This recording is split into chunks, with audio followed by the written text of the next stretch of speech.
வணக்கம்.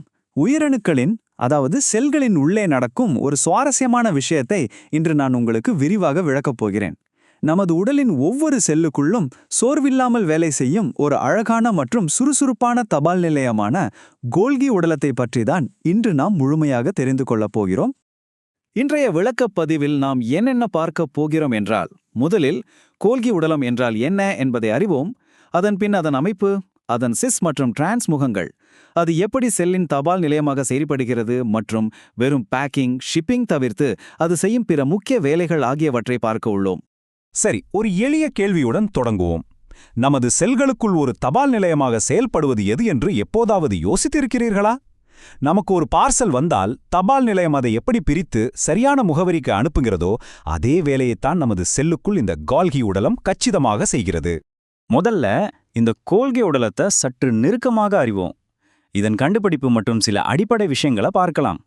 1898ஆம் ஆண்டில் கேமில்லோ கோல்கே என்ற விஞ்ஞானி முதலில் உட்கருவுக்கு அருகில் வலை போன்ற ஒரு அமைப்பை கண்டறிந்தார். அவரது பேராலேயே இது கோல்கி உடலம் என்று அழைக்கப்படுகிறது.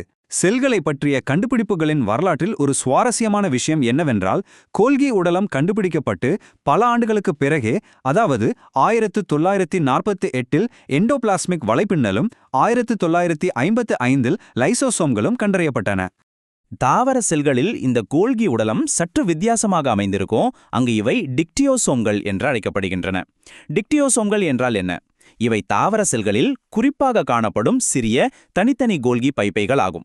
விலங்கு செல்களில் கோல்கி உடலம் ஒன்றாக இணைந்திருக்கும், ஆனால் தாவரங்களில் இவை தனித்தனி அமைப்புகளாக சிதறி கிடக்கின்றன என்பது குறிப்பிடத்தக்கது. அடுத்ததாக கோல்கியின் அமைப்பு, அதாவது இந்த நுண்ணுறுப்பின் உடற்கூறியல் எப்படி இருக்கிறது என்பதை பார்க்கலாம். கோல்கி உடலத்தின் மிக முக்கியமான ஒரு பகுதி சிஸ்டர்னே ஆகும். சிஸ்டர்னே என்றால் என்ன? இவை இணையாக அடுக்கப்பட்ட, நீண்ட, அகன்ற, தட்டையான மற்றும் உள்ளே திரவம் நிரம்பிய பைகளாகும். கடையில் தட்டுகளை ஒன்றின் மேல் ஒன்றாக அடுக்கி வைத்திருப்பது போல இவை ஒன்றுக்கொன்று நேர்த்தியாக இணையாக அடுக்கப்பட்டிருக்கும். ஒட்டுமொத்தமாக இந்த கோல்கி அமைப்பு 4 முக்கிய கூறுகளை கொண்டிருக்கிறது. முதலாவது நாம் சற்றுமுன் பார்த்த சிஸ்டோனே, அதாவது தட்டையான திரவம் நிரம்பிய பைகள். இரண்டாவதாக டியூபியூல்கள் எனப்படும் குழல்கள். இவை 30 முதல் 50 நானோமீட்டர் அளவுள்ள ஒன்றுக்கொன்று தொடர்புடைய ஒரு வலைப்பின்னல். மூன்றாவதாக வெசிக்கல்கள் எனப்படும் பைப்பைகள். இவை குழல்களிலிருந்து பிழியப்பட்டு வெளியேறும் பெரிய வட்டமான அமைப்புகள். நான்காவதாக கோல்கி நுண்குமிழிகள். இவை துகள்கள் நிரம்பிய கோள அமைப்புகளாகும். இந்த 4ம் சேர்ந்தே இந்த அழகான அமைப்பை உருவாக்குகின்றன. இதில் ஒரு முக்கியமான தகவல் என்னவென்றால், தாவர செல்களில் உள்ள டிக்டியோசோம்களில் பொதுவாக பார்த்தீர்கள் என்றால் 10 முதல் 20 சிஸ்டர்னே பைகள் வரை ஒன்றன் மேல் ஒன்றாக நேர்த்தியாக அடுக்கப்பட்டிருக்கும். அவற்றுக்கு இடையே ஒரு மிக மெல்லிய சைட்டோபிளாசம் படலமும் இருக்கும். இப்போது நாம் சிஸ் மற்றும் டிரான்ஸ் முகங்களை பற்றி பார்ப்போம். இதுதான் பொருட்களை பெறுதல் மற்றும் அனுப்புதல் நடைபெறும் இடங்கள். இந்த 2 முகங்களுக்கும் இடையிலான வித்தியாசம் மிகவும் முக்கியமானது. சிஸ் முகம் என்பது உட்கருவை நோக்கி இருக்கும் ஒரு குவிய வடிவமான பகுதி. மற்ற இடங்களிலிருந்து வரும் போக்குவரத்து பைகளை இது பெற்றுக்கொள்கிறது.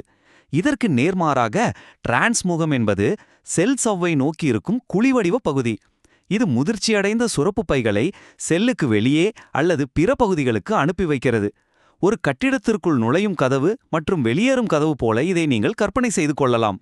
அடுத்து நாம் பார்க்கப் போவது செல்லின் தபால் நிலையம், அதாவது உள்ளே வந்த தபாலை அது எப்படி செயலாக்குகிறது என்பதை புரிந்து கொள்வோம். இந்த செயல்முறை மிகவும் சீரானது. முதலில் சிஸ் முகத்தில் பொருட்கள் பெறப்படுகின்றன. பின்னர் அந்த பொருட்கள் சிஸ்டர்னேயின் உள்ளே பயணம் செய்யும்போது அவற்றுக்கு தேவையான மாற்றங்கள் செய்யப்பட்டு சரியாக பொதி செய்யப்படுகின்றன. இறுதியாக தயாரான அந்த பொருட்கள் டிரான்ஸ் முகம் வழியாக வெளியே அனுப்பி வைக்கப்படுகின்றன. இந்த மாற்றும் செயல்முறையின் போது ஒரு முக்கியமான வேலை நடக்கிறது. அதுதான் கிளைகோசைலேஷன். கிளைகோசைலேஷன் என்றால் என்ன? இது ஒரு வேதியியல் செயல்முறை. அதாவது கார்போஹைட்ரேட்டுகளை லிப்பிடுகள் அல்லது புரதங்களுடன் சேர்த்து அவற்றை மாற்றியமைக்கும் ஒரு செயல்முறை. ஒரு பார்சலில் சரியான முத்திரையை குத்துவது போன்றது இந்த வேலை. இறுதியாக நாம் பார்க்கவிருக்கும் பகுதி பொதி செய்தல் மற்றும் அனுப்புதலுக்கு அப்பால் கோல்கி உடலம் செய்யும் கூடுதல் செல்லுலார் கடமைகள். இந்த கோல்கியின் பன்முகத்தன்மை உண்மையிலே ஆச்சரியமானது. தபால் வேலை மட்டும் இல்லாம இது வேறு பல முக்கிய பணிகளையும் செய்கிறது. இது கிளைகோ புரதங்கள் மற்றும் கிளைகோலிப்பிடுகளை உற்பத்தி செய்கிறது, லிப்பிடுகளை சேமித்து கடத்துகிறது, லைசோசோம்களை உருவாக்குகிறது மற்றும் செரிமான நொதிகளை உற்பத்தி செய்கிறது. தாவரங்களில் செல் தத்துகள் மற்றும் செல் சுவர்களை உருவாக்குவதிலும் பூச்சிகளுக்கு கியூட்டிக்கில்கான கார்போஹைட்ரேட்டுகளை சுரப்பதிலும் இது முக்கிய பங்கு வகிக்கிறது. எல்லாவற்றுக்கும் மேலாக சைமோஜன் எனப்படும் துகள்களையும் இது ஒருங்கிணைக்கிறது. இந்த பணிகளில் நாம் குறிப்பாக கவனிக்க வேண்டிய ஒன்று லைசோசோம்களை உருவாக்குவது. லைசோசோம்கள் என்றால் என்ன? இவை கழிவுகளை அகற்றுவதற்காக கோல்கி உடலத்தால் உருவாக்கப்பட்ட செரிமான நொதிகளை கொண்ட சிறிய பைகளாகும். செல்லுக்கு தேவையற்ற குப்பைகளை அழித்து சுத்தம் செய்யும் இந்த மிக முக்கியமான பைகளை கோல்கி உடலம்தான் சொந்தமாக உருவாக்குகிறது. கோல்கி உடத்தின் ஒட்டுமொத்த செயல்பாட்டையும் ஒரு வரியில் சுருக்கமாக கூற வேண்டுமென்றால், செயல்பாட்டு புரதத்தின் உற்பத்திக்கு வழிவகுக்கும் தொடர்ச்சியான படிகளை கோல்கி உடலம் பல்வேறு அறைகளாக பிரிக்கிறது. அதாவது ஒரு மூலப்பொருள் முழுமையாக வேலை செய்யும் புரதமாக மாறத் தேவையான ஒவ்வொரு சிறு சிறு வேலைகளையும் கோல்கி தனது ஒவ்வொரு சிஸ்டர்னை பைகளிலும் ஒரு தொழிற்சாலை போல மிக நேர்த்தியாக பிரித்துச் செய்கிறது. முடிவாக ஒரு கணம் இதை சிந்தித்துப் பாருங்கள். கோல்கி உடலம் மட்டும் பொருட்கள் அனுப்புவதை திடீரென நிறுத்திவிட்டால் செல் எவ்வளவு காலம் உயிர் வாழும்? செல்லின் குப்பைகள் அகற்றப்படாது, எந்த பகுதிக்கும் தேவையான புரதங்கள் கிடைக்காது, செல் மிக விரைவாகவே செயலிழந்துவிடும். இந்த சிறிய உறுப்பு நமது உயிருக்கு எவ்வளவு அத்தியாவசியமானது என்பதை இது காட்டுகிறதல்லவா? இந்த ஆச்சரியமான உண்மையுடன் இன்றைய விளக்கப்பதிவை நாம் நிறைவு செய்வோம்.